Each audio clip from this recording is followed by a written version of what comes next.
नमस्कार मंडळी. उन्हाळा सुरू झाला की घराघरात एकच मागणी सुरू होते, आज आमरस आहे का? पण बऱ्याच जणांचा प्रश्न असा असतो, मिक्सरमध्ये आमरस केला की रंग बदलतो, काळा पडतो किंवा हवा तसा टेस्ट लागत नाही.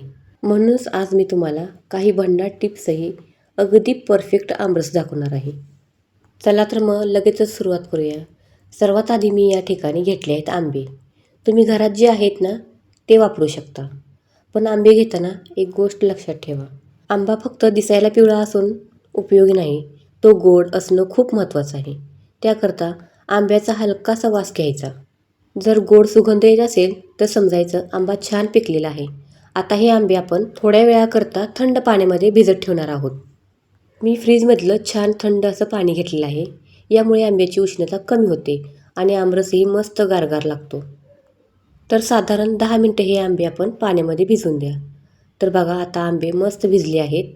हे आपण हलक्या हाताने चोळून घेऊया. नंतर स्वच्छ कपड्याने पुसून घेऊया. आता सुरू करूया आमरस बनवायला. सर्वात आधी आंब्याचा वरचा देठाचा भाग आहे ना, इथे दाखवते तुम्हाला व्हिडिओमध्ये, तो आपण कट करून काढून घेऊया. हा भाग काढणं खूप गरजेचं असतं, कारण कधी कधी इथे चिकट रस असतो. आता मी तुम्हाला आंबा कापायची सोपी ट्रिक दाखवते. आंबा मध्ये कट करून घ्या आणि आतमध्ये छोटे छोटे क्यूब कट करा. यामुळे गर पटकन बाहेर येतो आणि हातही खराब होत नाही. तर मैत्रिणींनो, आपल्या चॅनलवर जर नवीन असाल तर सबस्क्राईब देखील करा.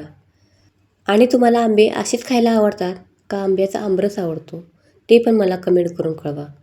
आंबा मध्ये कट करून घ्या आणि आतमध्ये छोटे छोटे क्यूब कट करा. यामुळे गर पटकन बाहेर येतो आणि हातही खराब होत नाही. आता चमच्याच्या मदतीने आपण हे गर काढून घ्यायचे आहेत. तुम्ही पण आमरस करताना हीच पद्धत वापरता का? मला कमेंट करून नक्की कळवा. बघा किती सहज निघतं आहे. आणि असं चमच्याने जर तुम्ही काढले ना, सालीला अजिबात गर राहत नाही. ही ट्रिक वापरली की आंबा वाया अजिबात जात नाही. तर मी ते एका ताटाचं काढून घेते, म्हणजे हे आंबे आपण ठेवलेत ना तिथे साईडला काढून ठेवते. किंवा भांड्याचा जास्त पसारा न करता, म्हणजेच आपण लागलंच मिक्सरच्या भांड्यामध्ये घालून हे बारीक करूया. तिथे मी साईडला एक आंब्याचं काढून दाखवते. त्यानंतर लगेच मी मिक्सरच्या भांड्यामध्ये हे सर्व बारीक करून घालणार आहे.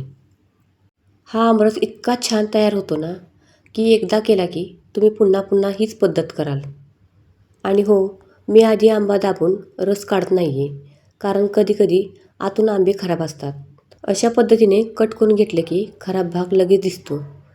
तर मी आता काय करते, लागलंच मिक्सरच्या भांड्यामध्ये हे घालते, म्हणजे आपल्याला लगेच बारीक करता येईल. सगळ्या आंब्यांचा गर याच पद्धतीने आपण मिक्सरच्या भांड्यामध्ये काढून घेऊया. तुम्हाला आंबे पिळून आमरस केलेला आवडतो का मिक्सरच्या भांड्यामध्ये केलेला आवडतो, मला कमेंट करून कळवा. आणि हो, तुम्ही आमरस बनवताना यामध्ये गूळ घालता का साखर घालता ते पण मला कमेंट करून कळवा, जेणेकरून मी नेक्स्ट व्हिडिओ तसा बनवेल. आता कोळीजवळचा गर देखील आपण चाकूने खरडून घेऊया. खूप लोक हा भाग टाकून देतात, पण खरं सांगायचं म्हटलं तर जास्त टेस्ट याच भागात असते. तर बघा, मी सगळ्या आंब्याचा गर काढून घेतला आहे. आता हा गर आपण मिक्सरच्या भांड्यात घालून आमरस बनवणार आहोत. पण इथे पहा किती छान असा आंबे आपण बारीक करून घेतलेले आहेत. आता यामध्ये आपण काय घालणार आहोत, साखर. तुम्ही गूळ घालता का साखर घालता ते मला कमेंट करून नक्की कळवा. आणि यामध्ये घालूया चवीनुसार साखर. मी ते साधारण पाव वाटी साखर घेतली आहे. पण तुमचे आंबे गोड असतील तर साखर तुम्ही कमी घालू शकता. तर मी पाव वाटी घातलेली आहे. आता यामध्ये घालूया थंडगार दूध.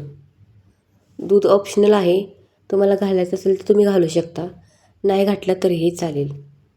तर यात मी दूध घालते. हे थंड आहे. दुधामुळे आमरसला खूप छान टेस्ट येते आणि रंगही मस्त राहतो. पण जर तुम्हाला लगेचच खायचं नसेल तर दूध तुम्ही नंतर पण घालू शकता. ज्यावेळी तुम्हाला आमरस खायचं आहे ना त्यावेळी तुम्ही दूध घालू शकता. आता सगळ्यात महत्त्वाची टिप, मिक्सरमध्ये आमरस करताना तो पटकन गरम होतो आणि त्यामुळे आमरस काळा पडतो. यासाठी मी या ठिकाणी यात घातले आहेत बर्फाचे तुकडे. ही ट्रिक वापरली की मिक्सर गरम होत नाही आणि आमरसचा रंग मस्त राहतो. आणि आपण आता इथे मिक्सरला फिरवून घेतले आहे.